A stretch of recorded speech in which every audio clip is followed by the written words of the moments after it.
welcome to Publisher Group Talks. The aim of this channel is to create a platform that lives up to our motto of educate, inform, inspire. We're here to share information. We're trying to, and we feel passionate about creating a digital mentorship program for creatives, a place that you can tune in and get information and be inspired and just holistically educate yourself. That's how we see all of the shows. They're all different. They've got different angles. They've got different focuses. But at the end of the day, they're here to share information that can make you a better creative and can make you manage different aspects of your field more holistically. Yeah. Welcome, Marcelle Marais. Thank you. Thank you for having me again. It's nice to have you. And Yay. It's awesome to be able to sit and chat to you. And I know on our last episode, we spoke a lot about, work ethic and just talking about freelancing with creatives. For those of you who are tuning in for the first time, just to tell you, Marcelle is an animator, an editor, illustrator, project manager. He's been in the industry since 2006, and he has a whole variety of hats that he wears in what he does, so everything from being an artist to an art director at Free Lives, where he's working, and thanks also to Free Lives for the use of your studio, so just a thumbs up there. He maintains and controls the art and art direction, from helping with project management to getting involved with the game design process. His talents are quite far and wide. For those fans, Marcelle has led, was lead art director in Gorn, and also worked on Genital Jousting. So his portfolio includes also interactive games for Disney, and that would be Cars and Frozen. Yeah, that's right. And we said the kids love that. Yeah, too much, a bit too much. Let's throw you out there in a creche. It's like, Please. This is Marcelle. He knows Elsa from Frozen. No, please don't do that. No, I'm just joking. So today's show, we're looking at managing feedback and criticism. Okay. We're looking at relationships and the importance of understanding one's client, brand, and project. So here we're talking from a position where you're sitting in the game design industry.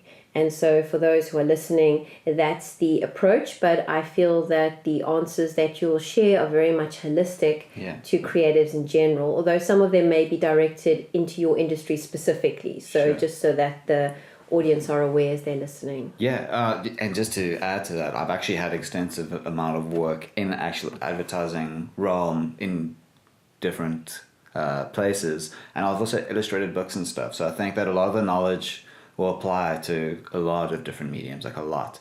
Yeah. I'll try and keep it like as generalistic as possible, but I think pretty much all of it applies like universally to creative it's almost as if it's like rules for life.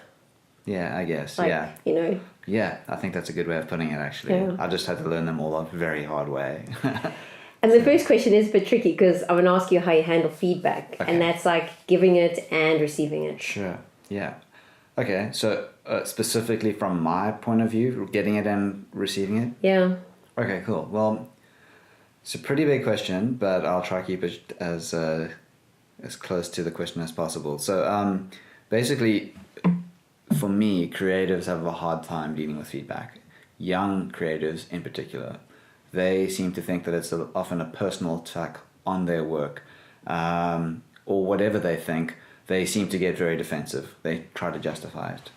I saw that in college. I saw students trying to constantly justify their work to the lecturer. They know better, they should know better. Also, managing work on a production is different to managing work on a personal project. Working on a personal project, it's your project. You can do whatever you like. And I think identifying good feedback and criticism on personal work is very important. You need to be able to identify what that person is able to contribute to your personal work. But when you start talking about doing like commercial work and things like that, you need to respect your client and the person ahead of you in the production. You may think that you are a better artist than that person ahead of you. So if you have an art director or art lead or project manager, that person, they are going to make mistakes, but essentially they know more than you. They have a better understanding of the product. They have a better understanding of the relationship with the client or the brand. So you need to take into account what they are saying and execute that. identifying what the client just going back. Also, I think it's important to identify what the client's asking you to start off with. If they're asking you to build an aeroplane, don't build them a fighter jet. Find out what they actually want, and don't try to steer the project or task into what you personally want to do. I think getting feedback is important, but don't overanalyze things. If you get a long email, try to look at what they're saying. Don't get a fright that there's a huge email and now everything's wrong and everything has to be changed. Sometimes the longest emails are just trying to explain the smallest point. So I think advice is don't get overwhelmed. Try and take a breath. Try to be calm. Realize it's not a personal attack. Digest what that person is actually saying. Remove emotions if possible. And think of what the best way to implement that work is. And if you're getting feedback and you aren't sure, because in a creative realm, I've worked with directors and all kinds of creatives, and the word I hear all the time is I feel, which is important, but at the same time very confusing, because a person's feelings are not always observations on what's wrong and how to fix it. It's not objective. It's not it's objective. Subjective. And that's a problem, especially when you're dealing with someone who's a young creative. There again, I just explained, like dealing with all kinds of emotions and, my work's wrong, I should do a better job. And then they're getting told that you need to do this better or different, but they're not getting clear instructions. So again, when you're getting information or feedback like that, I think it's important, if you are confused or you're not understanding or you feel you need more clarity, you need to be definitely as polite as possible, but just be open and communicative about not understanding and saying, maybe somebody can help me address this feedback. Can somebody help guide me in the best approach to address this feedback? And I think, again, communication is key. But removing emotion and trying to understand why the comments are being made, why the feedback is being sent to you, and just being humble. We expect to learn things. No one is a genius. You're not going to know everything off the cuff. Would you say that's the thought process you go through when your work is criticized? That you kind of separate that objectivity to subjectivity, and then kind of read between the lines in what the person's trying to say. 100%. And that's how you analyze it? 100%. And that in its own right is a skill that has to be exercised. You can't be so arrogant and disregard certain information that you don't like, or information that's going to actually add a lot to your workload. You have to be open about it. You have to be understanding. That being said, there are a lot of people in the creative realm that are constantly trying to stroke their egos. So you have to be very careful that people aren't trying to show their own, how can I say it, or stroke their own egos by bashing your work in public. That happens a lot, but that also gets used as an excuse for people to be overly defensive over their work, if that makes any sense. So I think it comes with a certain amount of maturity as well, being able to digest feedback. And sometimes people are giving you feedback and they aren't directly involved in the project. So you need to be quite cautious of that, because I'm not saying that they aren't good points. Sometimes that's a huge benefit for someone to be a few steps away from a production or a project and they can almost all of a sudden identify something that you haven't been able to, or you haven't noticed because you are so close to it. You're not looking at the broader picture. But sometimes they're also not looking at it as close as you. So they're making suggestions and comments, looking at it from the outside and not the inside. So identifying when those things are happening is extremely important. But at the end of the day, I think it's important to always think about, what are you doing? What are you currently doing? What is it for? Where is it going? What is this person trying to tell me? And how do I execute that? How do I achieve this in the best possible way? If that makes any sense. Yeah. No, it does. And it also leads into understanding your client, because that's just the next question I was going to ask you, is that client relationships are very tricky, and it often takes creatives a long time to understand clients. That it's easy just to say, I don't understand the client, but sometimes clients take a time to understand. What is your tips to creatives in pushing through that barrier of how to understand their clients? Okay. Well, I think just to start off before we get into that, I think it's extremely important for creatives to set personal boundaries at the beginning. When you're starting a new relationship with a client, the key word is relationship. You are starting a new relationship with that client.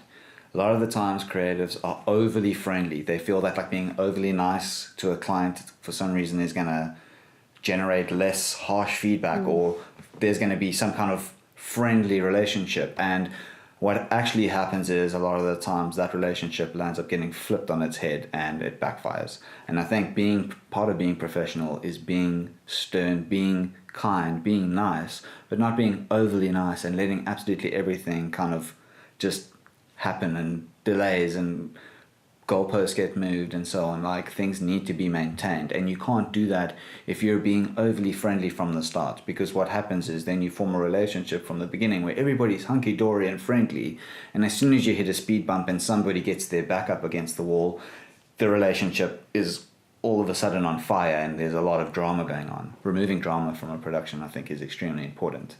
And I think, just not falling into that trap is important. Set your boundaries from the get-go so that when you do have to be stern about stuff, it doesn't take your client on by surprise and they're like, wow, this person was so friendly to me the whole time and now I'm getting this snotty email. And I'm not saying send snotty emails from the get-go. I'm just saying keep it professional. Keep it professional from the get-go. That way you can form a better working relationship with your client, because you can ask them the hard-hitting questions. And when it's time to get tough, it's not awkward. You're not making it awkward. So keep it professional from the get-go. And if a friendship develops further down the line, then so be it. That does happen. Sorry. Does that answer your question at all? I don't think so. No, definitely. Because you were giving tips on how to manage those relationships for creatives and how to kind of make that work, you could say, those client relationships and understanding your client. Exactly. And don't just rush in. I think it's important that you spend time building a relationship with a client. For an example, if I had to do an illustration or design a character, it might seem a bit overboard, but I would compile some references, or I'd want to sit down and discuss the intent of the creation. So what are we creating? Are we creating a boy or a girl? What is the marketing campaign? What is this character's personality? What do you like? Where is your head? Trying to understand that. Based on what they say, you have to try and analyze and engage with that client to a point where when you are getting feedback, you're like, oh, well, I know Lauren, so I'm pretty sure that when she's saying this is why she's saying it, and this is the reason.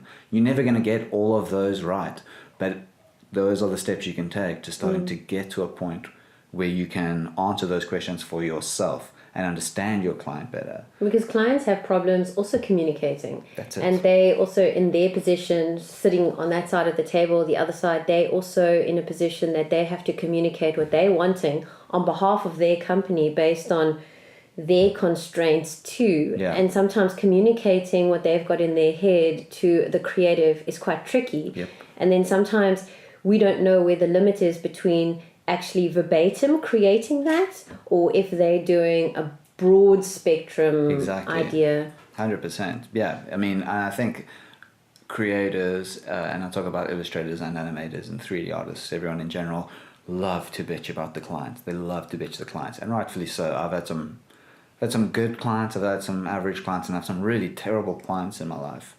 But saying all that, you've got to kind of treat them on an equal like footing. You've got to treat everybody with the same amount of respect. You should expect to meet a bunch of different people and you're going to have to learn how to deal with a bunch of different personality types. But what I'm trying to get at is each one of these different personality types come from different backgrounds. Remember, they're contracting you to do something. A lot of the times that's because they can't do it and they need you to do it. So you can't expect them to understand all the different intricacies and ins and outs and knock-on effects of what you're doing. So again, part of what I encourage people to do is explain things. Don't just say, we can't do this. I'm sorry, this change is ridiculous. Explain your change. Explain yourself. Be diplomatic. Try as best you can to remove the emotion and be courteous. And say, I'm sorry, we can't unfortunately do this, because then we have to go back 3 steps.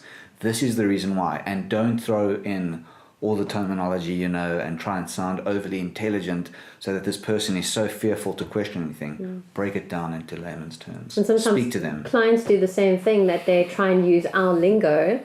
And I had that with a client where they had gone through some different designers and had meetings with so many different agencies and smaller agencies to try and explain what they wanted. And their particular process follows like a brief and a handover and all the stuff. At the end of the day, you sit there and they just want a banner for Facebook. Yeah. And it was like this thing that was like this big, but it's like whittled down. It's only this big. It's just little. But sometimes their processes make it seem much larger in the bigger scheme of things. Yeah, and that's a tough one to deal with. Because you can't sift through it. You have to work out. Yeah, you really have to kind of just get in there and try to dig your way out and find out what's going on. Yeah. And it's really tough because, most of the creative people I know are usually fairly strange socially. Speaking about myself included, we aren't always the best at dealing with people, or we aren't really good at dealing with business or dealing with clients or dealing with someone who's sitting in a marketing agency. Yeah. We are creators, we're introverted. Not all of us, I'm stereotyping largely, but we are generally all quite shy and strange and weird and wonderful in our own ways. So it's a very difficult thing to get awkward, strange artist people talking with people from a completely different background, and vice versa. It's very tough. It's very hard. It is very hard. That's actually what you're saying there speaks right into the reason why I wanted to create the show, is for that very reason. There's so many creatives that I deal with will ask me questions like, like how much would you charge, or what would you say here, what would you do? Sometimes it's easier to find that on a platform, where you bring all that information into a place and you don't, it's not just you talking to the camera and people like, oh, I'm so sick of hearing this person. You bring other people on the show who believe in the same philosophies, who have the same outlooks, who people can use, and that's where that digital mentorship comes in, and that's what we feel so passionate about. Well, it feels like there's a huge need for it, and not just locally, all over the world. I think there's just a general lack of information. The internet's a scary thing. Yeah. It's a very scary place, and it's hard to filter through what's really genuine or authentic and what's utter bullshit. Yeah, totally. There's actually no filter. The only thing is your own filter, that you're listening to it or you are engaging with it and you're going like, this is crap or it's not. 100%, yeah. And I don't have any suggestions on how to sift through that, but like try and apply logic. Yeah, common sense. Hopefully your parents slapped it into you. Yeah, hopefully. Otherwise, you're going to take the long route around.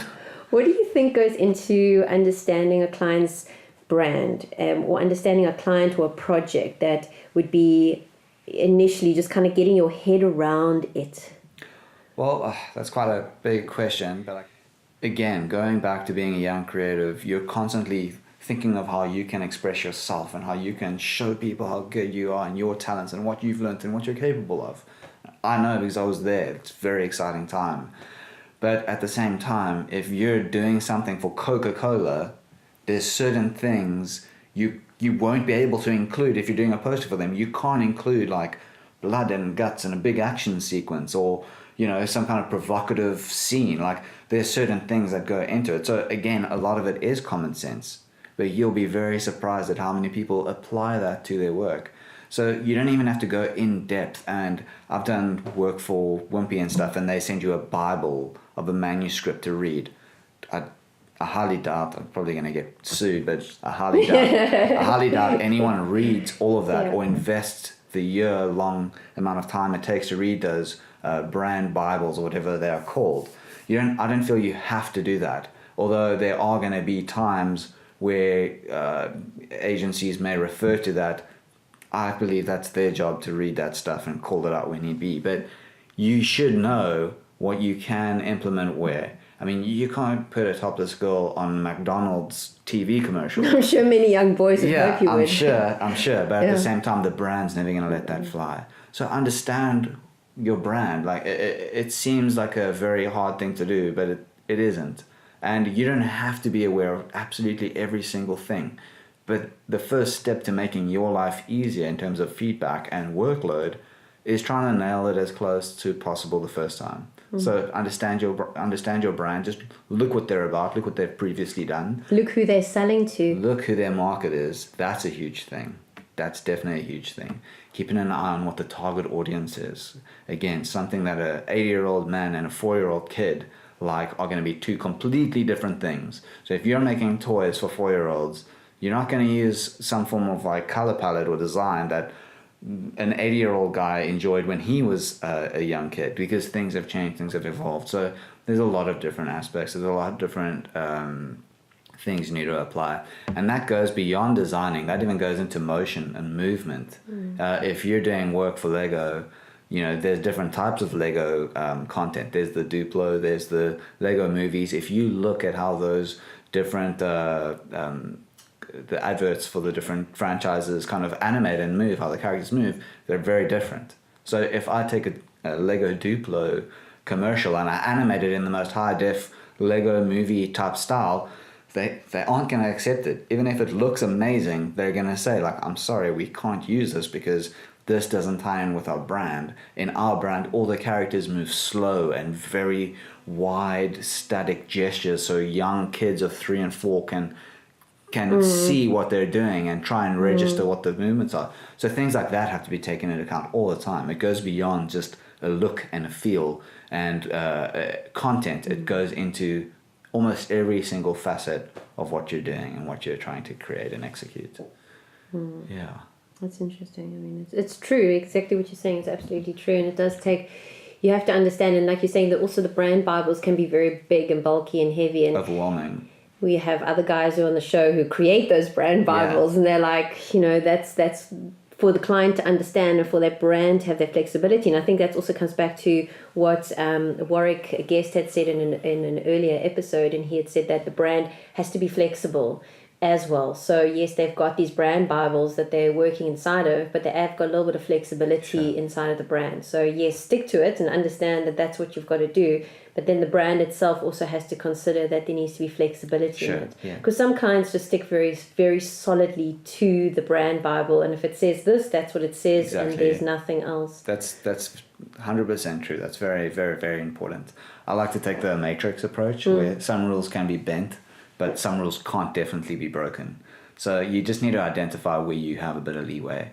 And I think the client will always, generally make good creative decisions where they can. But at the same time, I think they are always going to keep their eye on their brand. That's what the whole thing is about. That's why you're getting paid. That's why you're getting hired. And as much as we all want to be creatives and be the next Pablo Picasso, like, this client is not there to put you on that platform. They're there to get a product, and the better you do that, the greater it is for everybody. People have to be paid. Yeah, you have to be paid. You have to do your job, and they have to get what they're paying for. And I don't want to be all like capitalist and all of that, but I mean, I think we all, as creatives, we all want to be artists, especially when we're younger. We want to be the most creative, the next big thing. And at least I'm speaking for myself and a few others that I know of when we were at that age. And I think it's important to feel like that, but it comes with so many problems. And again, that's why I say invest your time in personal work. Learn your skills and do your best at your day job and whatever you are doing for money. But where you are really going to learn and where you are really going to excel and become better than the average Joe next to you learning the tutorials online is by doing the work yourself, by doing your personal projects, by investing that time. It goes a hell of a long way. Really does. When you, random question before we end, when you are working, what are you listening to?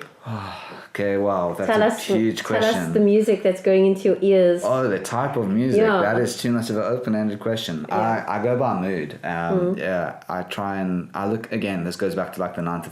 This is going to get too much. Okay, so I don't look at creativity as like a 9 to 5 thing. No. I look at it at least for me, very mood dependent. So I try to counter my mood with whatever I'm feeling to the music. So it can be anything from blues to classical to rock to death metal. Not really death metal, but like good metal. Not really good metal. Yeah, a huge variety of music. You get bad metal. Yeah, you get very bad metal. I like a few metal bands like Slayer and stuff, but not the heavy stuff. Anyway, but what I'm trying to get at is according to my mood, I'll kind of aid it on by the type of music choice. So there's a huge variety, and a lot of the times lately it's... Do you have a theme song at the moment? Everyone has a theme song. Weekly, it changes. This week, it's only Tuesday, so I don't have one yet. Yeah, by Friday I'll definitely have one. And last week, what was it? Oh my goodness. Wow, now you're asking me some tough questions. This is tough.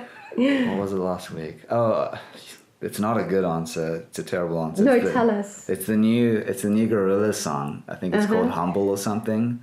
It's one of those worms that they get stuck in your head. Yeah, it's terrible. Yeah. And when I'm trying to work, if I have one of those worms, I just have to sacrifice my brain to it, because I can't listen to other music and think of the song that's in my head. So I just play it. I nourish the worm in my brain so I can just carry on with what I'm doing. Feed the worms. Feed it. Yeah, feed it.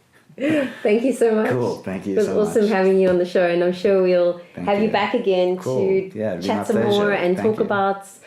I mean, there's so much more to talk about. I know we've got lists of stuff, so I appreciate your time. Cool. I just want to say thank you to the audience, and thank you for listening, and for those who have subscribed, thank you, and for those who are following, thank you.